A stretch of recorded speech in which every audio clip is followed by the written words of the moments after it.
Assalamualaikum warahmatullahi wabarakatuh. Saya doakan mak-mak yang baru senam dan sabar menunggu sehat walafiat. Yang tak sabar menunggu mudah-mudahan selamat dunia akhirat. Alhamdulillahi rabbil alamin, wassalatu wassalamu ala asrafil anbiya'i wal mursalin wa ala alihi wa sahbihi rasulillahi ajma'in. Asyhadu an la ilaha illallah wa la syarika lah wa asyhadu anna Muhammadan abduhu wa rasuluh sallallahu alaihi wasallam la nabiyya ba'da. Subhanaka la ilma lana illa ma 'allamtana innaka antal alimul hakim. Rabbi shrah li sadri wa yassir li amri wahlul 'uqdatam min lisani yafqahu qawli.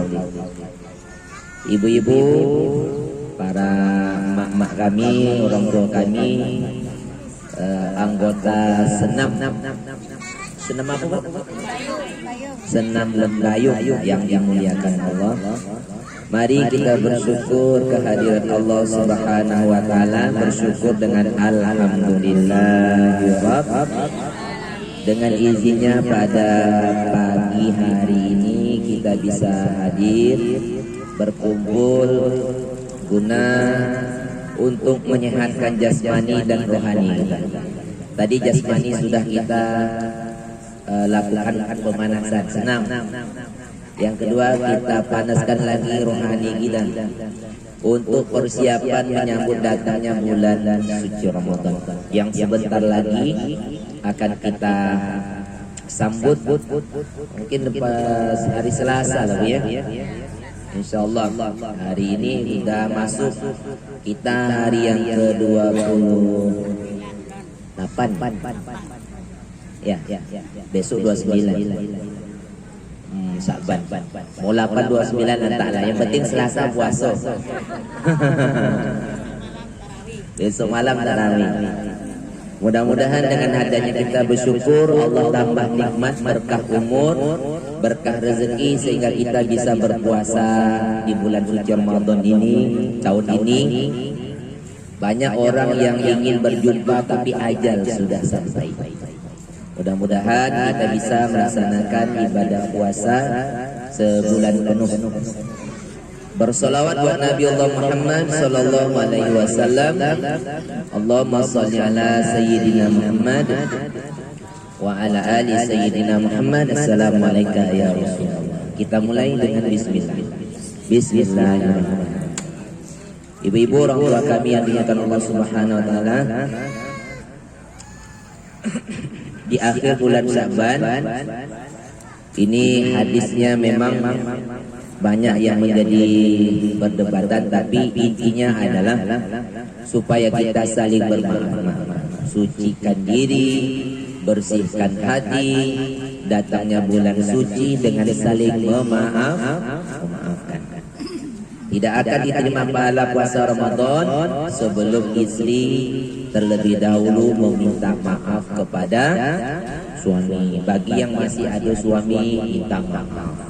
Yang sudah tak ada, cari.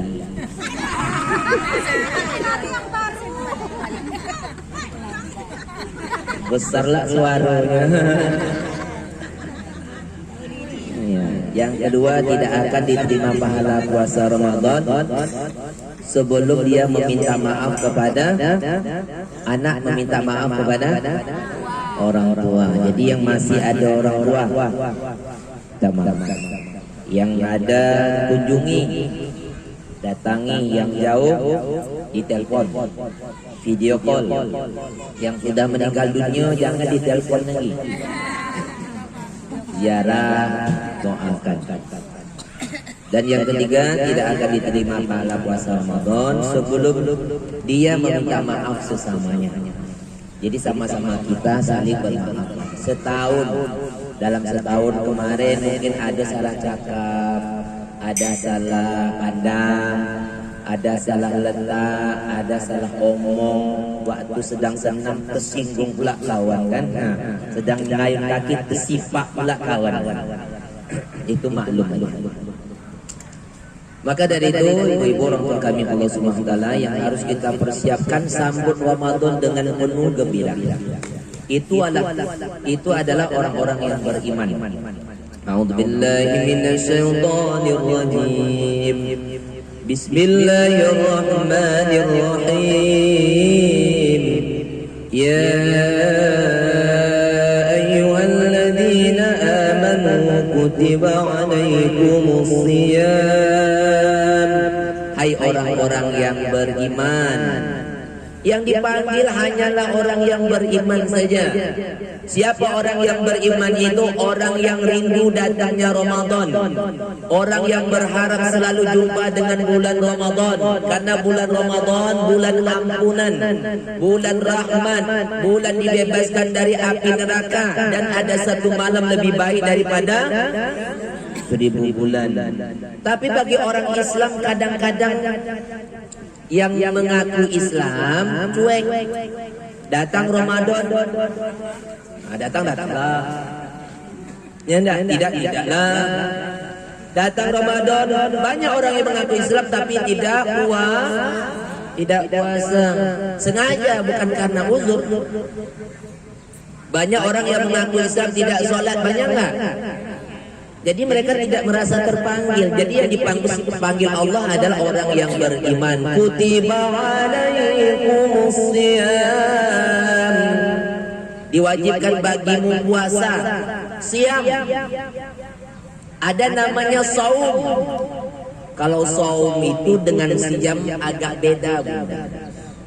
Kalau saum itu puasa secara umum. Begini contohnya. Hari ini saya akan puasa makan, minum boleh. Hari ini aku akan puasa ngomong, berarti tidak boleh ngomong, makan minum boleh. Itu namanya saum. Ya. Jadi khusus pula dia minta saya hari ini tak akan ngomong puasa, berarti makan boleh, minum boleh. Saya hari ini tidak akan makan nasi, saya harus minum aja boleh. Itu namanya saum. Tapi kalau siam semuanya, puasa, makan, minum, menahan hawa nafsu dan menjauhi hal-hal yang segala membatalkan puasa atau merusak pahala puasa, itu namanya siam. Ada namanya imsak. Imsak itu artinya menahan. Kapan kita mulai menahan, Bu? Kalau puasa kapan kita mulai? Waktu kapan?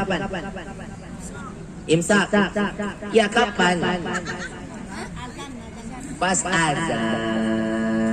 Azan itulah finishnya. Ya Bu ya, azan itulah finishnya. Maka kalau kita sudah mendengar azan, Allahu Akbar, Allahu Akbar, stop. Tak boleh lagi makan. Sudah mulai menahan.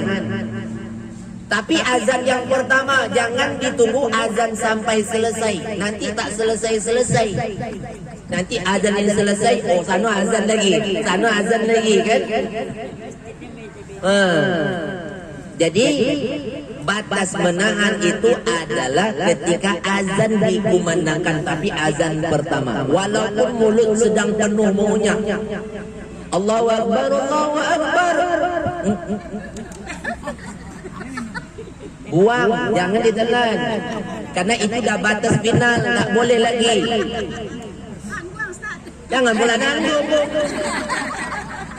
Aduh pula, pas finish itu nanggung pula. Jangan.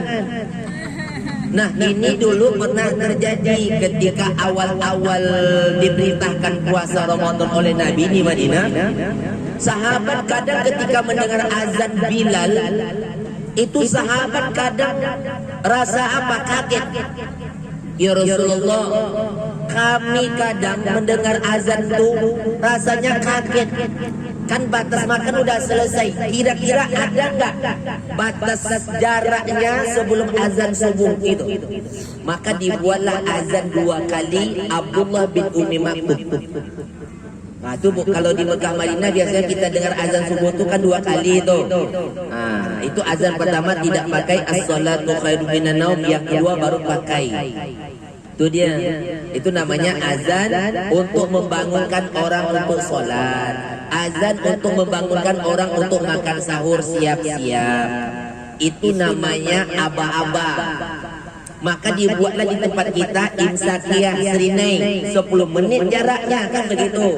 10 menit itu udah lampu kuning. Jadi ketika kita makan, kalau Serinai sudah berbunyi masih boleh makan? Masih. Ya, boleh makan masih, tapi isyaratnya lampu kuning. Tahu lampu kuning isyaratnya, Bu? Kalau nak berhenti, berhentilah. Kalau nak siap, siapkanlah. Tapi kalau mau diteruskan, kencangkan gas sekencang-kencangnya. Enak. Maka dari itu ibunda orang tua kami yang dimuliakan Allah Subhanahu wa taala, jadi dibuatlah imsak itu ada aba-aba 10 menit. Tapi batas finishnya adalah azan. Jangan sering-sering bergantung dengan azan aja. Sedang asyik makan, bang, stop. Orang dah azan. Tak apa-apa dong, kita lanjutkan. Kenapa gitu? Yang azan tuh masjid alhamdulillah, masjid awak belum. Jangan-jangan masjid awak ketiduran korirnya kan? Nah itu dia. Nah, Ustaz, kami kadang kalau terbangun ini Ustaz kaget dengar Serinai. Sering kami terlambat. Udah, minum air aja lah. Kami tak kuat kalau hanya minum, Pak Ustaz. Kami ini orang tua tak biasa puasa sunat. Bagi yang sudah sering puasa sunat gampang. Mau orang sudah sering minum aja tak masalah kan? Kenapa? Ini sudah terlatih. Yang kasihannya yang jarang puasa sunat. Tiba imsak yang masuk, bangun terlambat. Ada tak solusinya? Ada, Bu. Ibu siapkan blender terlebih dahulu. Jadi pas Serinai berbunyi nanti tinggal ambil nasi, ambil sambal, ambil sayur, ambil blender. Tapi jangan jengkol yang di blender lama selesainya. Mulut lah tua ni payah tak bergigi, susah nak mengunyah kan. Jadi tinggal ambil pipet aja lagi. Tinggal sedot aja lagi. Nah, ini adalah berkah kalau kita makan. Biasanya kan kita jarang bangun jam 4 ya Bunda ya. Bagi kita yang sudah terbiasa bangun jam 3, sholat setengah jam, baca Quran, menjelang orang mau sahur. Apa yang kita lakukan zikir? Wabil as'arihum yastaghfirun. Astaghfirullah, astaghfirullah, astaghfirullah. Dimulai jam 4 kurang seperempat istighfar lah. Sampai menjelang azan. Nah, selanjutnya kalau kita sudah selesai makan Ibunda, kita siap-siap berwuduk. Kalau bisa selesai wuduk, solat sunat wuduk. Ada yang orang jarang mengerjakan. Ya enggak? Kadang-kadang. Padahal Bunda, keutamaan solat sunat wuduk itu amalan Bilal bin Rabah. Ketika Nabi Isra dan Mi'raj, Nabi diperlihatkan surga dan Nabi mendengar bunyi telapak sandal Bilal. Ya Jibril, itu bunyi apa Jibril? Itu bunyinya sandal Bilal. Masya Allah. Ketika Nabi turun dipanggil, Bilal, aku mendengar bunyi telapak sandalmu di surga. Ada apa Bilal? Aku tak melakukan apapun ya Rasulullah, kecuali aku selalu berwuduk, solat sunat 2 rakaat. Batal wuduk lagi, solat sunat 2 rakaat. Hanya amalan solat sunat wuduk secara rutin bisa mengantarkan sandal Bilal sudah sampai duluan ke surga. Coba, kalau sandalnya sudah sampai duluan, orangnya akan nyusul. Yang jadi pertanyaan, sandal kita macam mana? Sandal kita lebih mahal pula kan? Lebih mahal dari baju, lebih mahal daripada mukena. Sandal mahal-mahal jarang pula dibawa ke masjid. Takut pula hilang.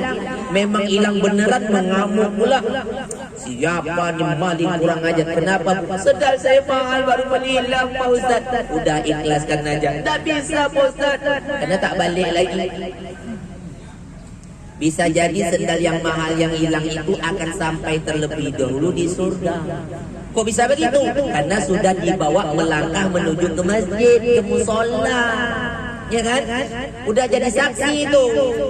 Yang jadi masalahnya sandal yang mahal-mahal di rumah tak pernah sampai ke masjid. Termasuk orangnya juga. Jangan-jangan sendal yang mahal itu yang akan bawa ke neraka kan? Jadi yang mahal-mahal itu boleh sesekali, tapi letakkan di tempat yang terbaik. Kenapa? Setiap yang belakang akan jadi saksi. Masuk azan subuh. Azan subuh, Allahu Akbar, Allahu Akbar. Siap? Jadi kita sudah siap dengan segala sesuatu ketika azan dikumandangkan. Contohlah Umar. Umar sahabat Nabi salah satunya yang mati dibunuh, tapi tak langsung mati ketika memimpin sholat subuh. Jadi imam. Baru satu rakaat datang Abu Lulu bawa senjata ditusuk dari belakang. Umar sedang sholat itu menjerit kesakitan. Anjing siapa yang telah menggigitku? Rupanya dia ditusuk oleh Abu Lulu.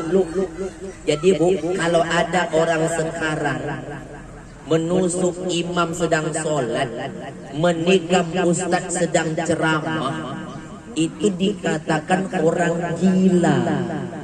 Ada enggak ibu dengar? Ya kan? Itu sedang ceramah ditusuk.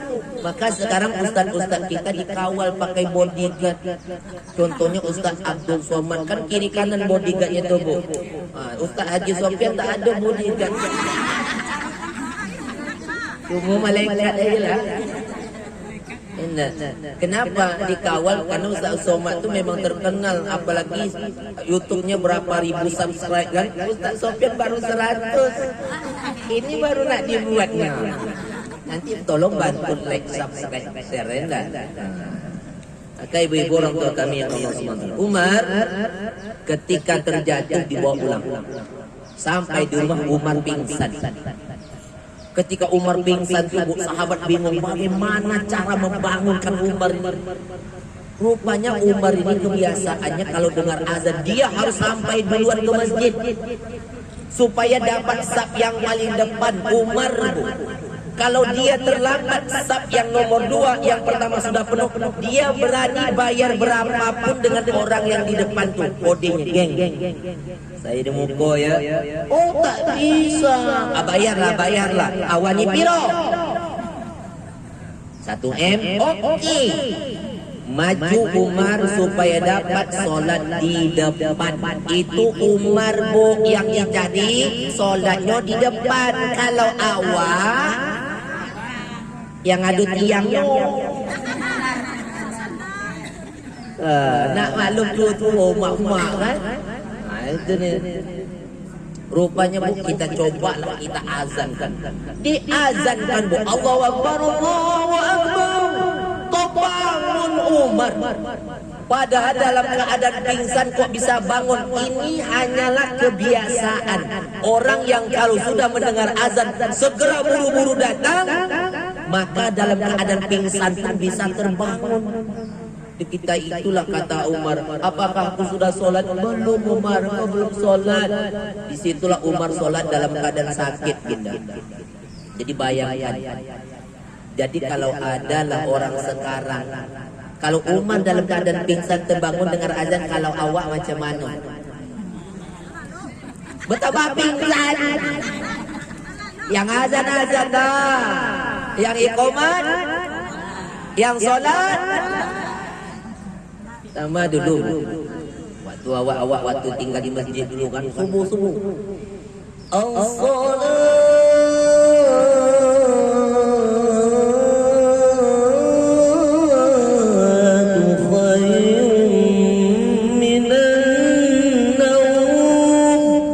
Aduh mak pagi-pagi, Ustaz, subuh tadi azannya merinding.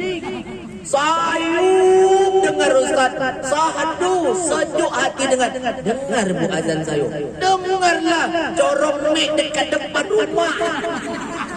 Terus saking merdunya Ustaz, lelap kami lagi. Kurang ajar.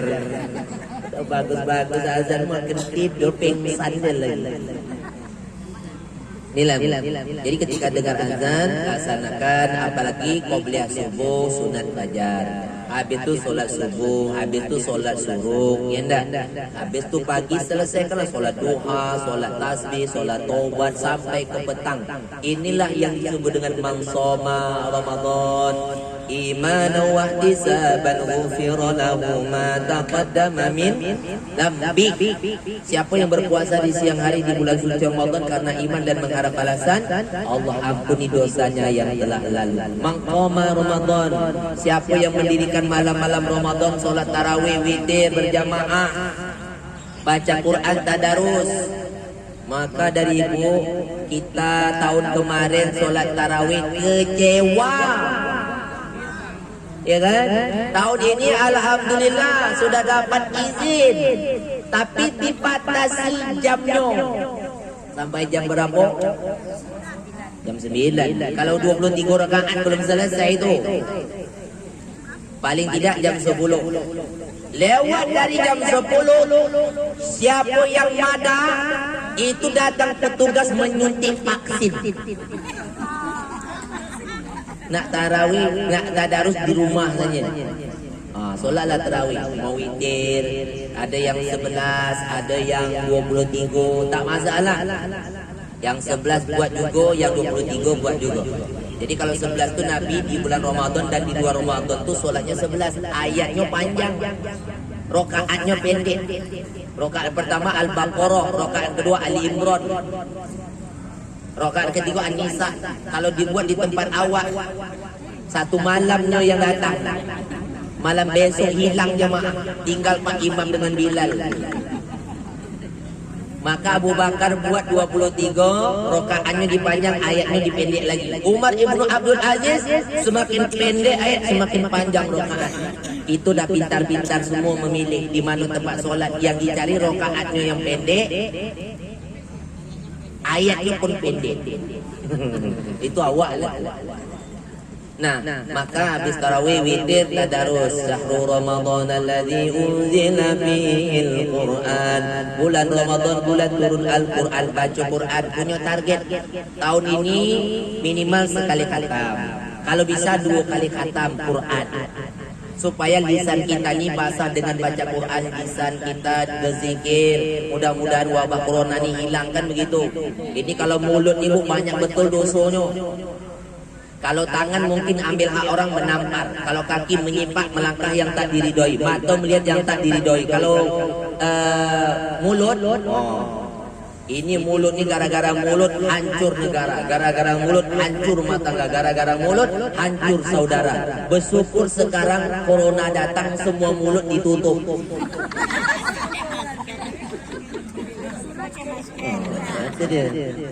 Mudah-mudahan kita lakukan amalan yang sudah kita lakukan untuk mengulang kaji aja, untuk peningkatan ibadah, sedekah dan lain sebagainya. Mudah-mudahan bermanfaat. Ini yang dapat saya sampaikan. Subhanakallahumma rabbana wa bihamdika, asyhadu an la ilaha illa anta astaghfiruka wa atubu ilaik. Ada pertanyaan sampai sini?